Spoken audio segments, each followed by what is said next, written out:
할렐루야. 오늘은 4월 마지막 주일 말씀을 요약해서 여러분과 함께 은혜를 나누고자 합니다. 벌써 4월을 마지막 보내는 날이 되었습니다. 내일부터 시작되는 5월은 4월보다 더 아름답고 눈부신 계절처럼 여러분 인생에도 눈부신 하나님의 복이 함께 하시기를 예수님의 이름으로 축복합니다. 요한복음 19장 28절 이하에 특별히 30절에 보면 예수께서 다 이루었다 하시고 머리를 숙이시고 영혼이 돌아가시니라는 말씀이 있습니다. 여기 예수님께서 다 이루셨다 하는 이 말씀은 우리와 하나님 사이에 막힌 담을 다 무너뜨렸다는 것입니다. 하나님께로 가는 길이 열어졌다는 말입니다. 에베소서 2장 14절 말씀에는 둘로 하나를 만드사 원수된 것 곧 중간에 막힌 담을 자기 육체로 허시고 십자가를 지시고 다 이루었다라고 선포하셨다고 말씀을 하십니다. 바로 그렇습니다. 그래서 예수님이 십자가상에서 마지막으로 다 이루었다 하신 이 말씀은 우리의 입이 만 개가 있어도 다 그 감사를 표현할 수 없는 놀라운 은혜인 것입니다. 그러면 무엇을 다 이루셨다는 말씀일까요? 그걸 지금부터 자세하게 좀 함께 나누어 보도록 하겠습니다. 태초에 하나님께서 사람을 흙으로 만드시고 그 코에 숨을 불어넣어 주셨습니다. 창세기 2장 7절에 있는 말씀이죠. 여호와 하나님이 땅의 흙으로 사람을 지으시고 생기를 그 코에 불어넣으시니 사람이 생명이 되니라 하는 말씀이 있습니다. 이걸 공동번역 성경에서는요, 여호와 하나님께서 진흙으로 사람을 빚어 만드시고 코에 입김을 불어 넣으시니 사람이 되어 숨을 쉬었다 이렇게 번역되어 있습니다. 자, 여기에서 생기는요, 생명의 호흡을 말합니다. 그 다음에 사람이 생명이 됐다 할 때 생명은요, 한문으로 날생자와 신령령자를 쓰지 않습니까? 이거는 살아있는 영적 존재로 이런 뜻입니다. 그래서 하나님께서 사람을 이렇게 만드신 것입니다. 때문에 사람은 하나님을 직접 상대할 수 있도록 창조되었습니다. 또 하나 하나님과 교통하심이 가능한 그런 유일한 창조된 것입니다. 유일하게 모든 피조물 중에 하나님과 직접 교통할 수 있는, 하나님을 직접 대화할 수 있는 그런 존재는 사람밖에 없는 것입니다. 이것이 영적 생명이 가지고 있는 독특성입니다. 짐승은 영적 생명이 없습니다. 육체뿐이지요. 사람만 유일하게 하나님과 교통할 수 있는 특별한 존재라는 것입니다. 자, 그런데 우리 인생은 원죄로 인하여 이 영적 생명, 하나님의 생명을 잃어버렸습니다. 죽어 있었다는 말이지요. 창세기 2장 16절과 17절을 연결해서 보면요, 여호와 하나님이 그 사람에게 명하여 이르시되 동산 각종 나무의 실과는 네가 임의로 먹되 선악을 알게 하는 나무의 실과는 먹지 말아라. 네가 먹는 날에는 정령 죽으리라 이렇게 말씀을 하십니다. 근데 이러한 말씀을 어기고 창세기 3장에 보니까 하와가 뱀의 유혹을 이기지 못한 채 그 하나님의 말씀의 법을 범하게 됩니다. 그게 죄지요. 그래서 이 죄로 인해서 창세기 3장 17절 이하 19절까지 읽어보면 특별히 17절에서는 이렇게 말씀하시는 것이 가장 저는 중요하게 보는 부분입니다. 아담에게 이르시되 네가 네 아내의 말을 듣고 내가 너더러 먹지 말라 한 나무 실과를 먹었기 때문에 이렇게 말씀하시고요. 그래서 어떻게 됐다는 말입니까? 19절에 하니까 흙이니 너는 흙으로 돌아갈 것이니라. 바로 이것이 인간에게 내려진 죽음의 선고입니다. 생명이 떠나갔다는 말입니다. 로마서 5장 12절 말씀에는요, 이 죄로 말미암아 사망이 들어왔나니 이와 같이 모든 사람이 죄를 지었으므로 사망이 모든 사람에게 이르렀느니라고 말씀하시고요. 에베소서 2장 1절 말씀에는 너희의 허물과 죄로 죽었던 너희를 죽었던 너희를 이렇게 표현하십니다. 이것이 구원받기 이전에 나와 여러분의 실상이었던 것입니다. 자, 그런데요, 이런 잃어버린 생명을 다시 회복할 길을 열어주신 것이 우리 주님이 십자가상에 죽으시면서 다 이루었다고 하시는 말씀인 것입니다. 오늘 요한복음 19장 본문을 따라 읽어가다 보면은 특별히 28절부터 보면 부활하신 날 저녁에 제자들이 모여있는 곳에 예수께서 나타나셨습니다. 그리고 거기 오셔서 제일 먼저 하신 말씀이 뭔 줄 아세요? 기억나세요? 너에게 평강이 있을지어다 이렇게 말씀하셨습니다. 여기서 우리가 평강이 있을지어다 그러니까 우리의 이미지는 뭐가 생각납니까? 마음의 평안을 말하는 거죠. 아니요. 물론 그것도 포함됩니다만은 그 말씀의 초점이 아닙니다. 이 말씀은 하나님과 분리된 관계 회복을 말씀하시는 것입니다. 이제 관계 회복의 길을 예수님께서 십자가 죽으시고 부활하심으로 열어놓으셨던 것이죠. 그래서 창세기 3장 23절과 24절에 하나님으로부터 버려졌고 하나님으로부터 쫓겨난 이 관계가 회복이 되는 거예요. 에베소서 4장 18절 이하 찾아가서 읽어보면 뭐라고 그랬습니까? 하나님의 생명에서 떠나 있었다는 것입니다. 누가요? 예수님 만나기 전에 모든 인생이 말입니다. 그래서 우리 주님이 제일 첫 번째 하신 말씀이 평강이 있을지어다 하는 이 부분은요, 바로 하나님과 인간이 다시 회복하는 생명을 얻을 수 있는 길이 열어졌다는 것입니다. 그리고 이어서 말씀하시는 말씀이 저희를 향하여 숨을 훅 내뿜으셨다는 말씀을 하십니다. 성령을 받으라 하고 말씀하시죠. 숨을 훅 내뿜으면서 이 성령은 헬라어로 푸뉴마인데요, 바람 또는 호흡, 숨을 의미합니다. 왜 숨을 내쉬며 가라사대 성령을 받으라 그랬을까요? 바로 아담과 하와가 범죄함으로 모든 인생은 살아있는 것처럼 보이지만 실상은 죽어 있습니다. 이 죽어 있다는 상태를 이렇게 표현합니다. 창세기 6장 3절에는요, 육체가 되었다고 말합니다. 읽어드릴까요?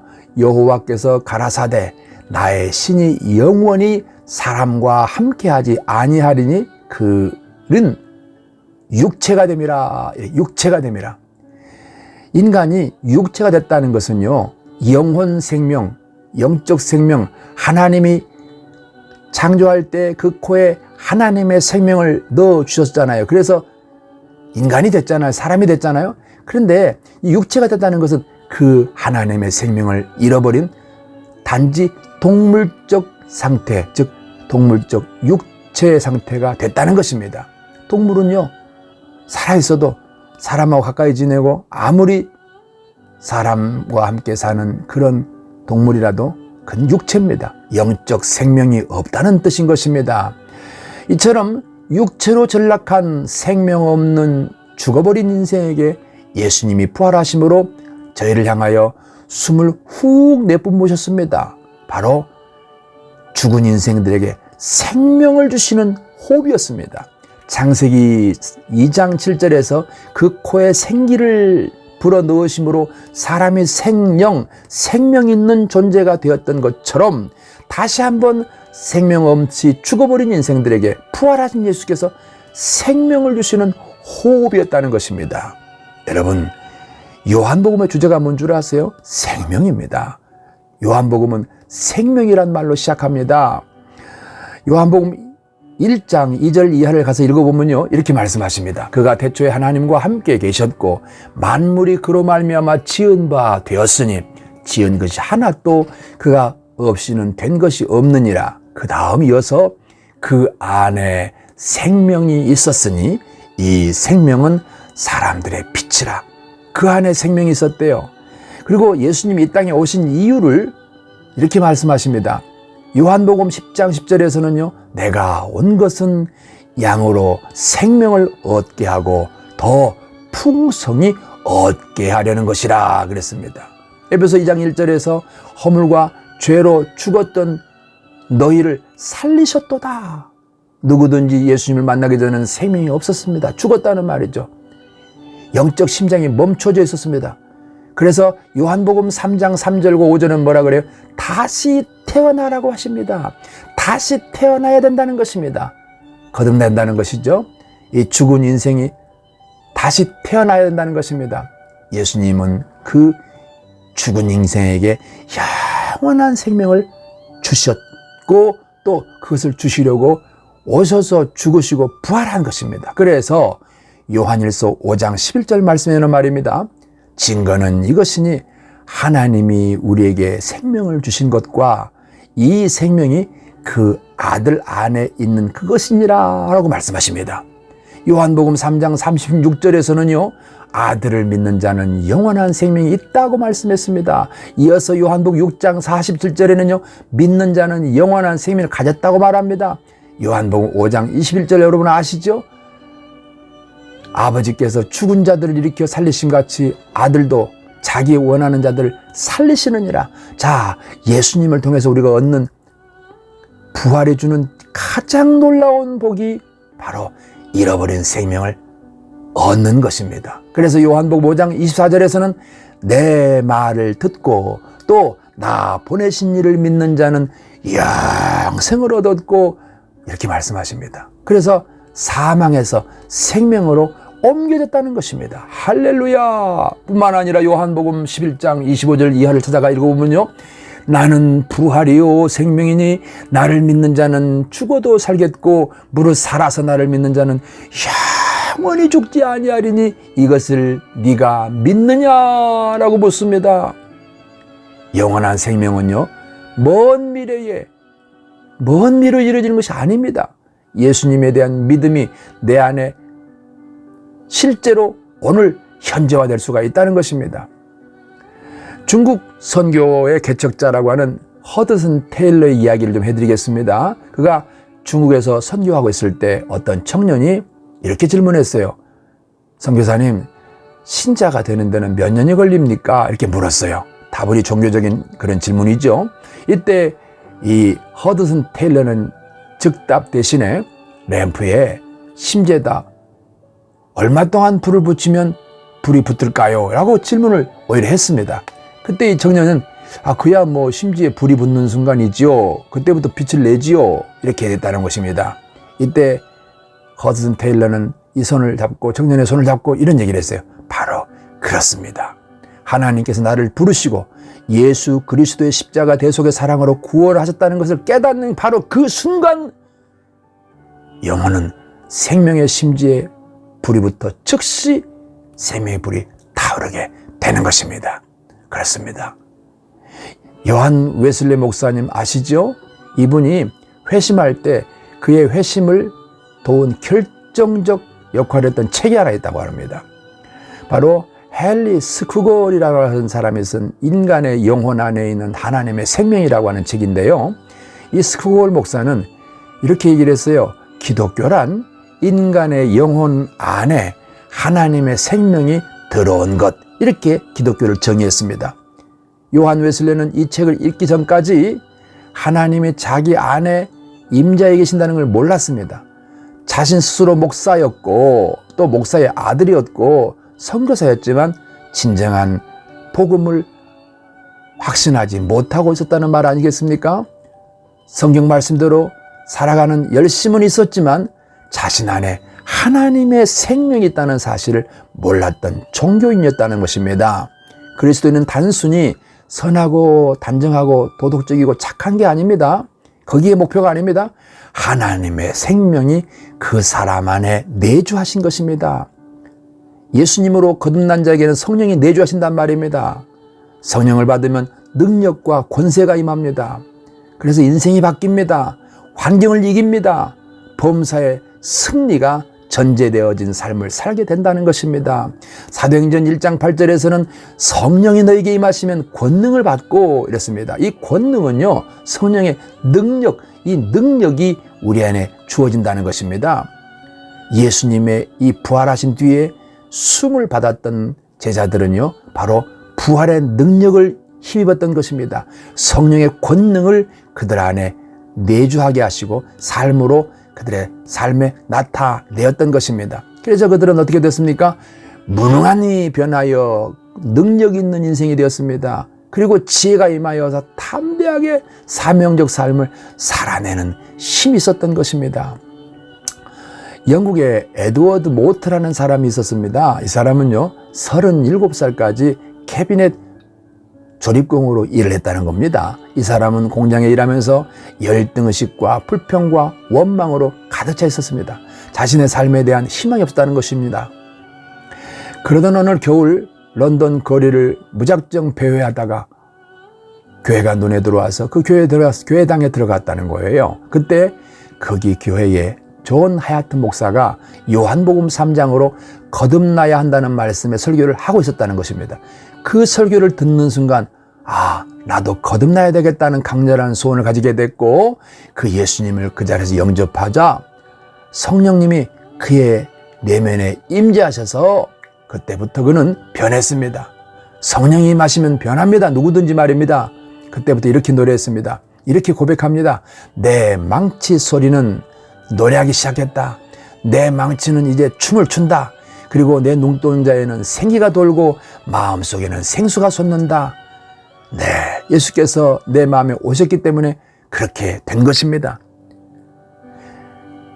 그는 전에 하던 일을 계속했지만 행복한 목공으로 완전히 변화됐습니다. 그리고 인생도 삶이 점점 풍요로워집니다. 나중에는 그가 일하던 목공소 주인이 됐습니다. 그의 사업은 점점 커졌습니다. 결국 그는 성공적인 사업가가 되었고 예수님의 이 사랑을 기억하면서 찬송을 기록했는데요. 이 찬송이 539장 너 예수께 조용히 나갑니다. 여러분 아시죠? 너 예수께 조용히 나아가 내 마음을 쏟아놓으라 하는 그런 찬송입니다. 이 찬송시를 그가 지었던 것입니다. 어느 분이 간증을 제가 들은 적이 있습니다. 이렇게 고백합니다. 자신이 예수님을 알고 믿게 되자 그의 삶은 갑자기 생명으로 충만해서 눈이 열리더라는 것입니다. 그래서 그전에 볼 수 없었던 눈이 열려서 신선한 풀과 꽃, 들판의 아름다운 식물들, 동물들, 얼굴을 스치는 바람, 하늘에 흐르는 구름들, 산속의 나무 위에 지저귀는 모든 새들의 지저귀임이 살아있어 보이더라는 것입니다. 하나님을 찬양하는 모습으로 소리로 보이더라는 것입니다. 바로 이게 산자가 되어지면 모든 세상이 하나님의 창조 세계로 보입니다. 놀랍지 않습니까? 사랑하는 성도 여러분, 예수님께서 승천하시면서 최후로 남긴 말씀이 무엇인지 아세요? 볼지어다 내가 세상 끝날까지 너희와 항상 함께 있으리라. 오늘 이 말씀에 대한 우리의 화답은 무엇입니까? 저는 이렇게 고백합니다. 같이 고백해 볼까요? 살아계신